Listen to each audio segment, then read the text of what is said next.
unit, meron tayo ditong hawak na Scion Arms na R15, no? So, full metal unit na naka-CNC, no? So, naka-CNC na handguard, naka-CNC na loudiner, naka-CNC na lower and upper receiver, no? Ngayon, M-lock tong handguard niya na CNC, naka-enlarge na grip, naka-delta na stock, CTR stock, tapos guys, tignan nyo yung details ng pagkaka-CNC. So, may engraved dyan. May markings ni Scion Arms. Nakita nyo naman kung gaano kapulido. Pati yung kanyang bolt release at saka yung kanyang switch, no? Tapos, yan, no? Ang ganda rin ng kanyang bolt handle, no? Tapos, yun nga, active din yung kanyang naka-rotary type na chamber. Active din yung kanyang bolt release, no? So, yun, no? Napakaswabe, no? Ngayon, guys, mapapansin nyo, naka-flat speed trigger. Why? Kasi naka-Nebula 2 ETU na po ito, no? So, yung trigger response, okay.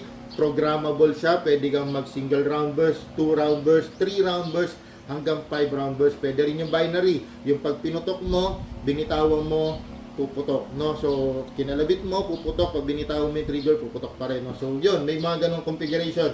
Siyempre, ang nagpapogi ng gusto, yung EUTech G33 set natin. This is the magnifier. This is the red dot, no? Yung hollow sight, no? So, yan.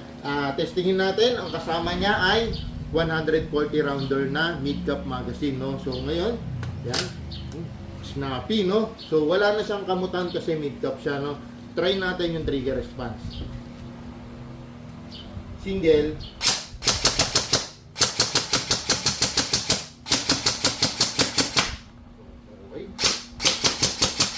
Full auto natin, guys.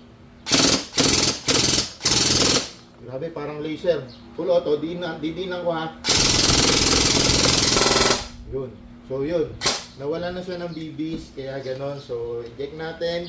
Guys, normal na may malalaglag dito na BBs. Yun, isa lang yung nalaglag, no? Yun, dalawa. Kasi may laman yung chamber. So, guys, this is Scion Arms. R15, no? So, maraming salamat. Battery operated po siya. Nandito yung battery niya, no?